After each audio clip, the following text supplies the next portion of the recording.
Hello, everyone. Thank you for tuning in to UOBAM's Pre-US Election Special, Investing in a Brave New World webcast.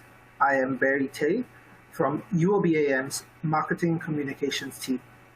Before we begin, I would like to just go through a few tools to help you navigate the presentations.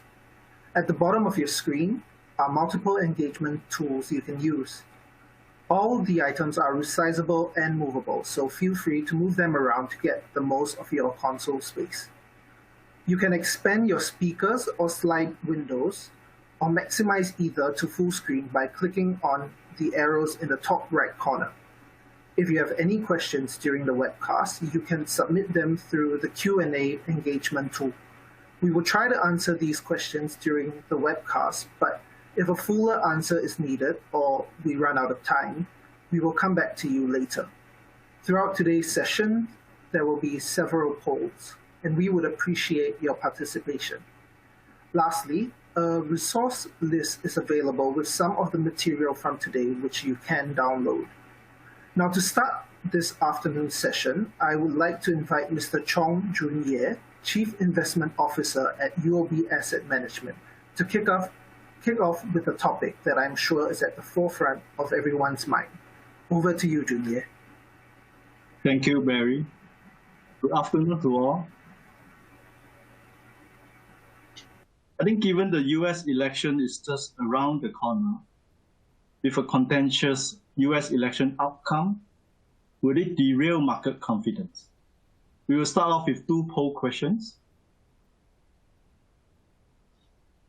Who do you think will win the US elections? There are only two answers, Biden or Trump. Do you think a repeat of 2016 surprises, that Trump again win the US elections? We'll see the results. And it has been a very eventful elections for this time round with the pandemic, and also many issues. Okay, interestingly, is more than close to two-thirds. Actually, more than two-thirds is thinking that Biden will win this election. So for the next poll questions, what do you think the biggest risk around the US election? The contested elections, the Democratic sweep, Trump wins and is emboldened, continued gridlock, others, maybe a social unrest in US, given that how divided is the society now in the States. It will be interesting to see the response from the audience.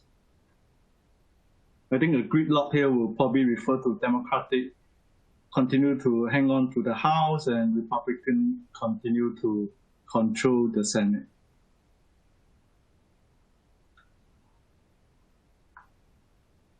Wow. That's interesting. It doesn't quite gel with the first answer. Trump will win and is emboldened. Wow, as the risk that, of course, we feel is facing the US. Democratic sweep is the probably most favored one. Okay, thanks for all the response.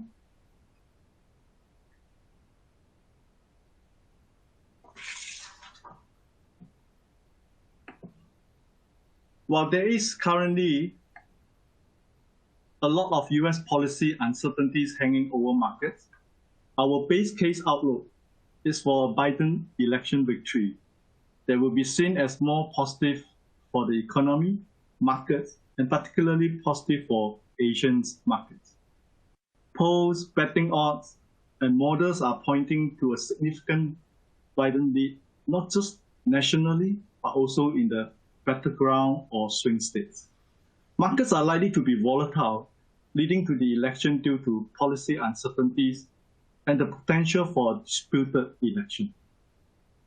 The combination of holding the election in the midst of a pandemic and the unusual behavior of the president in not being willing to commit to accept the results of the election is unusual in American history. We will start out by highlighting that there is clear evidence of market pricing in high levels of volatility in November during the election period. As shown in the chart, the VIX futures is at the peak in November. There are several concerns markets have. Markets are worried about whether voting will be managed well in the midst of a pandemic. There are concerns that the result will not be accepted. The expected high level of mail-in ballots will lead to the result being delayed and allow for premature declaration of victory by either party. President Trump is showing doubt in the legitimacy of the election and has not been willing to say he will accept the results of the election. As many of you know, the US presidency is not decided by popular vote, but rather by the electoral count from winning individual states. Democrats have actually won the popular votes in the 6 of the last 7 elections, but have only won the presidency in 4 of them. Currently, Biden appears to have a safe lead in enough states that should give him the presidency. In fact, the closest races are what are perceived to be traditional red states. That is, Trump needs to win all the states that are close right now and somehow take a couple of the states where Biden is leading by more than 5%. There are several measures to see who is leading the race. The first are the simple average of the polls. Biden has had large leads that have been steady for months. In fact, the level of his leads is that perceived should be consistent with some of the largest landslide elections in US history. But as many are aware, the polls are not always correct. In 2016, many of the state polls were off by a significant margins. In particular, the polls did not align the education level of those answering survey with that of the standard population, since there was a bias for lower educated white voters to vote for Trump, and there was a distortion in the survey which skewed towards respondents who were college educated, and hence the polls error. Such missteps have since been corrected by polls, but it remains possible that some other unforeseen error may happen this year. We'll move on to the next slide. Next, we track the betting markets as a sign of who may win the election, such as the lines in sport betting.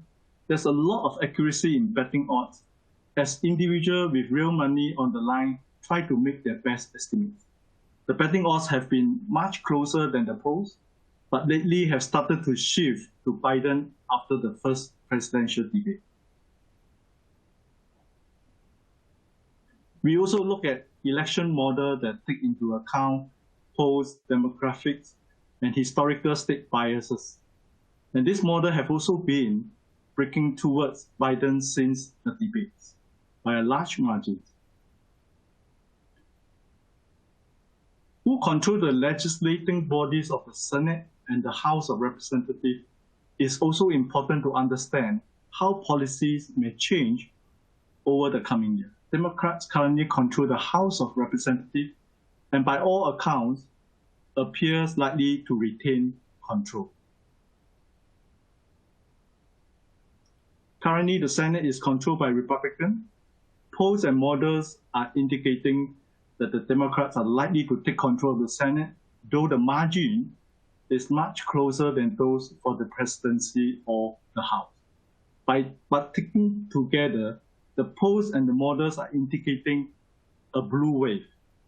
A blue wave that is one that will see the Democrats getting control of the branches of government and should be in position to implement their policies without Republican roadblocks. Next, we look at the various policy differences between the Democrats and the Republicans and how they will affect different sectors of the markets. This slide contains many of the points we are tracking. Most broadly, we would highlight that policies regarding healthcare, climate, education, and trade are likely to shift. In the blue wave scenario, the fiscal stimulus package of at least 2 trillion early in 2021 would substantially raise output because A, the increase in government spending and transfer payments are much larger in dollar terms, exceeding current tax revenues. B, their per dollar impact and hence multiplier effect will be greater as well as broader in scope. This will involve significant level of spending that will be financed by higher taxes on wealthy individuals and corporates later on. So in conclusion, the Democrats are likely to achieve a sweep of control of the presidency, the Senate, and the House. And most broadly, we would expect the Democrats to implement Keynesian policies, i.e. bigger federal budgets for government spending, to counter the recession, which will include various healthcare, climate, education, and labor initiatives, which are likely to have wider multiplier effect for the US economy than Republican preference for tax cuts to spur growth. The spending in these areas are likely to come from raising the tax rate on higher income earners and corporates later on. We continue to anticipate high uncertainty and volatility over the coming months.